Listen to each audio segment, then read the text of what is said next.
Shadows in the mansion. The phone rang, cutting through the tense silence, and at that precise moment, as if orchestrated by fate, the screen illuminated further with the intruder turning on the lights. The rustle of the phone being picked up on the other end merged with the visual unfolding before him. "Hello?" Kelechi's voice, groggy and disoriented from sleep, came through just as Obasi's heart skipped a beat. He froze, not because of Kelechi's sudden answer, but because the intruder had removed the wrap from their head, revealing themselves in the glow of the mansion's lighting. Obasi's initial impulse to speak, to relay urgent commands to Kelechi, was halted by the sight. Dreadlocks cascading to shoulder length tumbled free to brush against smooth, slender shoulders. As they shed the protective cocoon of their clothing, revealed beneath was a figure both slight and gracefully curved. The intruder was, unmistakably, a young woman.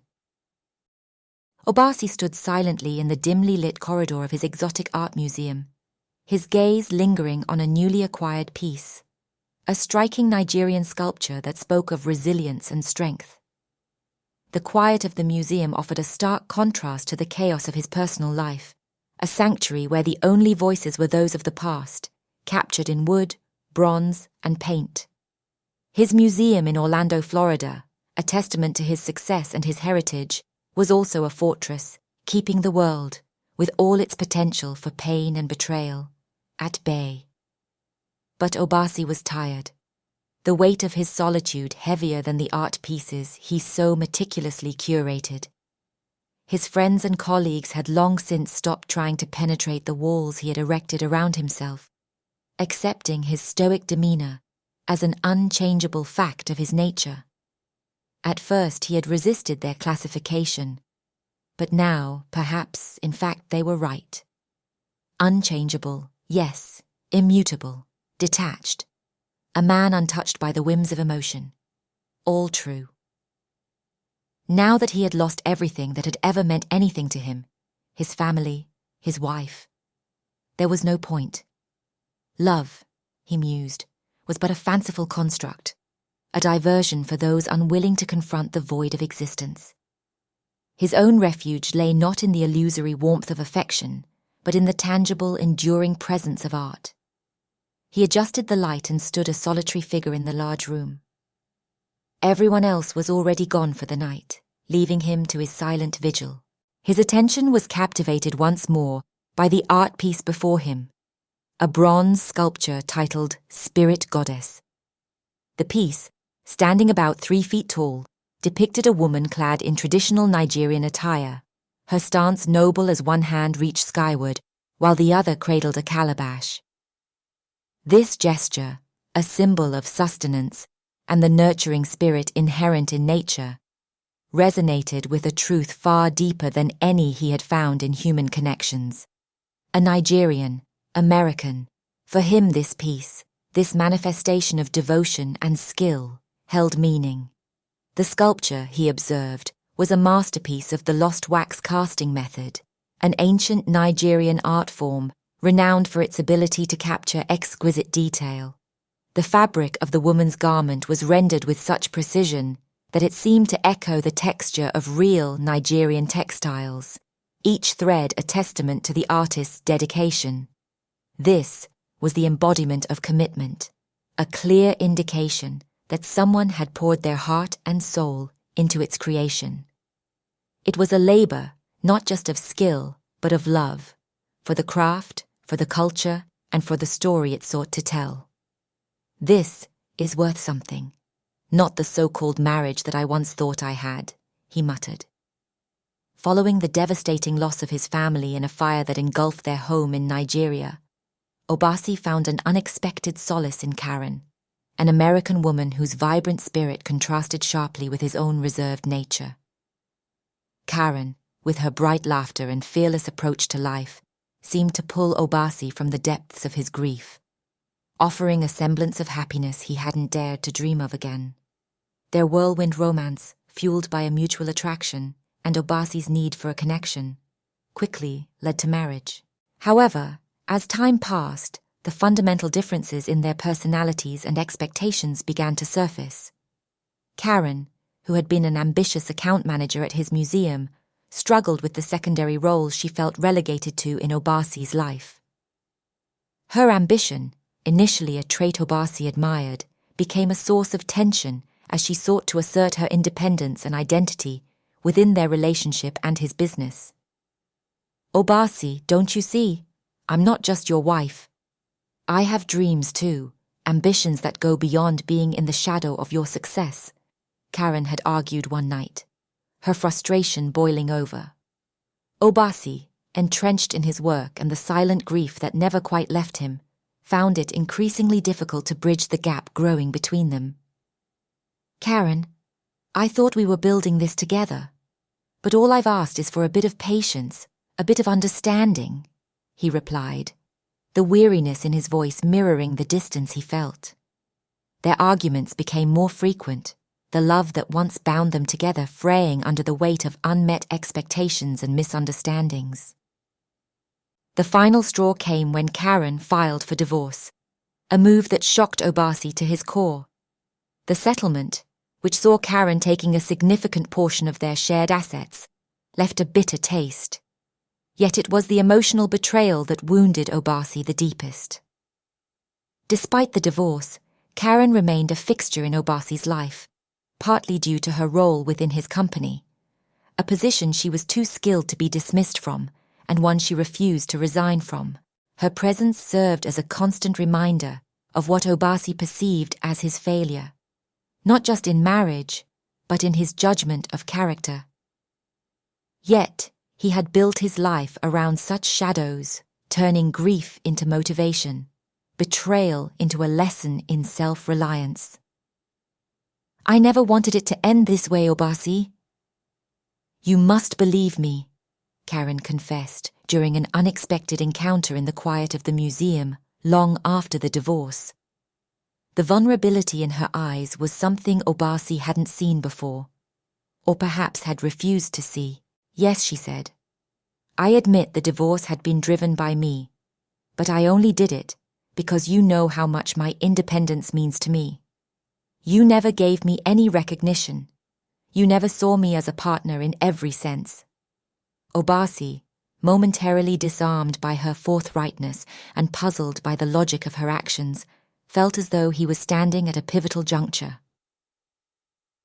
"I entrusted you with the role of my account manager. I married you," he said, his bewilderment seeping into his voice. He paused mid-sentence to search her face for any sign of emotion and comprehension. Only any hint of feelings had vanished as quickly as they had come. She offered him a blank stare. "I wanted to believe we were enough for each other. Maybe I was too lost in my grief to see what you needed from me," he admitted. In response, she turned and walked away, leaving Obasi rooted to the spot, a silent witness to her departure. Overwhelmed by a sense of disbelief, he could do nothing but watch as she retreated from him. His love for her had been boundless, a profound devotion that had driven him to lay the world at her feet, striving to fulfill her every desire.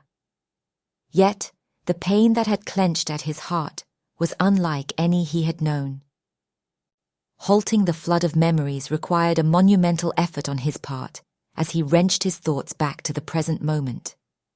A grimace involuntarily crossed his face as he meticulously positioned the artworks in their designated spots. With one final deliberate action, he switched off the lights, enveloping the room in darkness and marking the end of another day steeped in reflection and pain. The morning light filtered through the sleek modern office, casting a golden hue over the workspace. Karen and her friend, Grace, stood by the glass partition that offered an unobstructed view of Obasi's office. He was the picture of concentration, his posture rigid with focus as he pored over documents, completely unaware of the pair observing him. "He's completely smitten with you, Karen," Grace commented with a playful gleam in her eye, her gaze fixed on Obasi. "Look at him, so serious, so commanding and intense. You have him wrapped around your little finger." Karen couldn't suppress a smirk, her eyes not leaving Obasi. "Do you think so?" she asked, though her tone suggested she knew the answer. Absolutely, Grace affirmed, her amusement evident. He's still in love with you. It's as clear as day. Why don't you just take him back? He's so hot, Karen. Like an African war god descended among us mere mortals. Admiration laced Grace's words. Karen affirmed Grace's observation with a reminiscent nod. Beyond the glass, Obasi's figure was indeed compelling. His towering height at 6'4", rich dark skin, and the outline of his muscles suggesting formidable strength even under the constraints of his formal business attire. Not only that, Grace continued moving closer to Karen. Her expression turned slightly more serious. But I also have to admit he's extremely intimidating, she whispered, her voice carrying a mix of respect and a hint of fear. He fired 10 people today just because there was a little fingerprint smudge on one of the sculptures. Their explanations fell on deaf ears. Karen watched Obasi through the glass partition, her expression thoughtful. It was true. He was so serious and ruthless. The high standards he set at work could be intimidating to most. His presence commanded attention, and his decisions were final, leaving little room for error. It was a side of him that few could stand up to, a side that made even the boldest employees tread carefully around him. Then something more calculating flickered behind her eyes. And yet, Karen mused, her voice laced with a hint of cunning that hadn't been there before, he's never been that way with me. The pride in her voice now carried an edge, a subtle indication that she saw Obasi's soft spot for her, not just as a remnant of their past, but as leverage, a tool to be wielded with precision. Even now, after everything, I seem to be the only one who can influence him. Her smile tightened ever so slightly.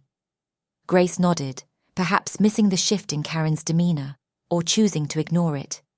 It's that fire between you two, she said, her voice light, unaware of the deeper currents swirling beneath Karen's poised exterior. For all his fierceness, you're the one person who seems to navigate his storms with ease, Grace continued, unwittingly feeding into Karen's increasingly strategic assessment of their connection. Karen's response was a soft laugh, but it was devoid of warmth. Navigating storms, or maybe steering them, she said under her breath, a smirk playing on her lips as she entertained her private musings. 4 years had passed since their divorce. Now at 25, with Obasi only 3 years her senior, no one had yet managed to fill the void she left. This wasn't mere coincidence. She had deliberately maintained her presence, a subtle warning to any woman who dared to venture too close to him with aspirations of taking her place. I may have been the one to divorce him, but it's evident his heart remains with me, and yes, I've decided I want him back, but I'll make him work for it. Men value you more when they have to fight to win you over, she said. Grace gawked at her unexpected revelation. Karen soaked in her observation with relish and continued. He's building a multi-million-dollar mansion in his village back in Nigeria, she shared, her voice tinged with a mix of pride and anticipation. Massive by the sound of it. I'll probably end up living there with him. But I'll make him ask me. No, more than that. I'll make him beg. Grace's laughter erupted, unrestrained, as she quickly covered her mouth in an attempt to muffle the sound. Her eyes sparkled with a mixture of shock and delight. Oh my gosh, you're serious. You're actually planning to make him win you back? Of course, Karen responded, with a confidence that left no room for doubt. Grace, caught up in the daring of Karen's plan, couldn't hide her excitement. Oh, to witness that moment, she exclaimed, her voice tinged with anticipation. Imagine Obasi the unyielding pleading for Karen's return. What a spectacle it would be. Every woman in this office would be seething with jealousy. Unbeknownst to Obasi, the exchange between Karen and Grace had unfolded just moments ago, their figures retreating back to the rhythm of their daily tasks as they left him to his solitude. Engrossed in a phone conversation now, Obasi's focus was elsewhere, specifically on a pressing issue at his mansion back in Nigeria. The voice on the other end belonged to his gardener, Kelechi, who was clearly agitated, reporting damage to the recently planted flower beds. The description suggested an unusual cause. The flowers hadn't merely been trampled but flattened, indicating a significant weight had been applied over them. Obasi listened for a brief moment as Kelechi speculated wildly about the cause, allowing him those few seconds of conjecture before cutting him off. "Enough," Obasi interjected, his voice carrying a blend of authority and impatience. There was an undercurrent of a threat in his tone, a non-verbal warning that resonated clearly over the phone line. Kelechi, familiar with Obasi's mannerisms and expectations, sensed the seriousness of the situation immediately. The implicit message was clear: resolve the issue, uncover what had happened, and ensure such an incident never repeated. The stakes were high, and Kelechi understood that his employment hung in the balance, a prospect he was not prepared to face, especially considering the generous compensation that came with his role. Among the affluent diaspora who invested in opulent mansions back home, Obasi was known for his fair, albeit demanding, employment practices. A job with him was highly coveted, a fact Kelechi was acutely aware of, though he'd never openly acknowledge it. "Yes, sir," Kelechi responded promptly, the resolve in his voice mirroring his determination to rectify the situation and safeguard his position. "Ensure the side cameras are operational," Obasi commanded with a firmness that brooked no argument. The mention of the cameras highlighted an oversight. The surveillance on the side of the building where the garden incident occurred hadn't been installed, a gap in security that now demanded immediate attention. "Yes, sir," came the prompt reply. The urgency of Obasi's tone made it clear that this task was to be prioritized, with the expectation that the cameras would not only be installed, but fully functional by the end of the day. "Not a scratch nor a stone out of place," Obasi added, emphasizing his demand for meticulousness and precision in the garden's restoration and the security setup. "Yes, sir," was the response once more, echoing a commitment to meet Obasi's exacting standards. As Obasi ended the call, his expression remained impassive, not betraying his dissatisfaction with the situation. Obasi's thoughts drifted involuntarily to the mansion that he sent millions of dollars back home to build, a creation that was much more than just brick and mortar to him. It was his sanctuary, a meticulously crafted oasis that stood untouched by the chaos of the world outside its walls. Built on 15,000 square meters of land, every detail of that mansion was a testament to his painstaking attention to detail and his unwavering dedication to creating a space of complete peace. Despite not permanently living there and having not visited for a year, only spending about a month annually, the mansion promised solace and a return to tranquility. The anticipation of being there again, especially as Christmas approached, was a flicker of warmth in the cold, pragmatic routine of his daily life. Above all, his heart yearned for the special room dedicated to his art, a sacred space where he could lose himself in the meticulous craft of carving, surrounded by tools and wood, waiting to be transformed under his skilled hands. Of all the rooms, that room was the soul of the mansion, the place where Obasi felt most at peace, most himself. Simultaneously, he dedicated efforts to constructing schools and a children's hospital, aiming to uplift the very community that shaped him. As an Igbo man, he held a firm belief in the importance of giving back, convinced that good wealth must come back home. He would go back soon to view that progress. Yet, the reality of his current situation, a world away from the serene retreat he longed for, was a harsh contrast. Bound by the relentless demands of his work, Obasi was tethered to his responsibilities, each day a reminder of the distance between him and his cherished sanctuary. Yet, unbeknownst to him, the conversation with Kelechi about his garden would soon prove to be the least of his concerns. That night, as Obasi was engrossed in archiving files, working late as usual, A sudden alert from his security software pierced the quiet of his office. The system had detected movement inside the house, an unexpected interruption that drew a sigh of frustration from him. "What now?" he murmured, his initial irritation giving way to curiosity as he switched from his files to the security feed, expecting to confront a trivial intrusion, a dog or perhaps a cat that had found its way in, as had happened on previous occasions.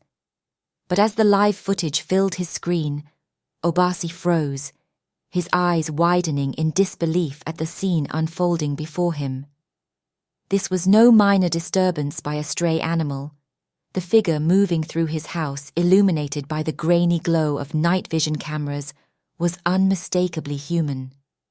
The implications of this realization sent a chill down Obasi's spine, his mind racing with questions about who could have breached his home's security and why. Without hesitation, Obasi's fingers flew over the phone keypad, urgently dialing a familiar number. The call rang through, each tone echoing longer than he could bear, his patience fraying with every unanswered chime. Kelechi, who was usually prompt, did not pick up, pushing Obasi's worry to new heights. With a frustrated swipe, he ended the attempt and quickly redirected his efforts towards contacting the local police. Once again, he was met with the incessant ringing, a soundtrack to his growing desperation.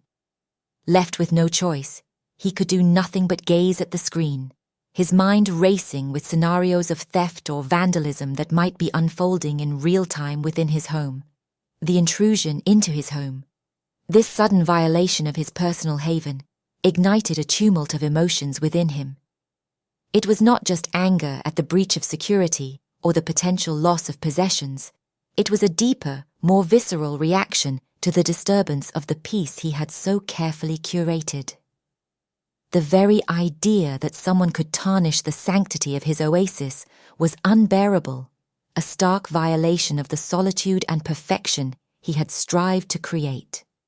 His breathing accelerated, a mix of anger and anxiety taking hold. How did they even get inside? He muttered under his breath, his eyes darting across the feeds from various cameras, scrutinizing every corner of his mansion for signs of intrusion. The realization that the disturbance was isolated to a single area brought little comfort. Just one then, he conceded to himself, trying to piece together the situation from the limited view the camera provided. As Obasi stared at the screen, the seconds ticking by felt like hours, each moment of inaction stretching into an agonizing eternity. The shadow of the intruder's unknown intentions loomed large over everything he had painstakingly built and safeguarded. "My artwork," he murmured to himself, the words barely a whisper but laden with worry. With this thought propelling him, he reached for the phone once more, dialing Kelechi's number with a sense of urgency that bordered on panic. His gaze remained fixed on the screen, unwilling to miss a single movement from the intruder. The phone rang, cutting through the tense silence, and at that precise moment, as if orchestrated by fate, the screen illuminated further with the intruder turning on the lights. The rustle of the phone being picked up on the other end merged with the visual unfolding before him. "Hello?" Kelechi's voice, groggy and disoriented from sleep, came through just as Obasi's heart skipped a beat. He froze, not because of Kelechi's sudden answer, but because the intruder had removed the wrap from their head, revealing themselves in the glow of the mansion's lighting. Obasi's initial impulse to speak, to relay urgent commands to Kelechi, was halted by the sight. Dreadlocks cascading to shoulder length tumbled free to brush against smooth, slender shoulders. As they shed the protective cocoon of their clothing, revealed beneath was a figure both slight and gracefully curved. The intruder was, unmistakably, a young woman. The woman turned fully towards the camera, her movements graceful, unaware of the eyes upon her. The soft light cast shadows that played across her features, highlighting an unexpected beauty so striking it took Obasi aback. Amidst the gentle disrobing and the cautious exploration of her surroundings, her gaze shifted, landing squarely on the camera lens. It was as if, for a fleeting moment, she saw Obasi himself. Her eyes, wide and searching, paused, holding a gaze that pierced through the digital divide. Obasi recoiled, sinking into his chair, overwhelmed by the intensity of the connection and the sheer allure of her appearance. Her face, illuminated by the soft glow of ambient light, was a striking revelation. Her hazel-brown eyes, sharp and luminous, seemed to cast a glow on her features, contrasting strikingly against her dark skin. He was lost for words at their uncommon brilliance, his worry and urgency giving way to a stunned silence.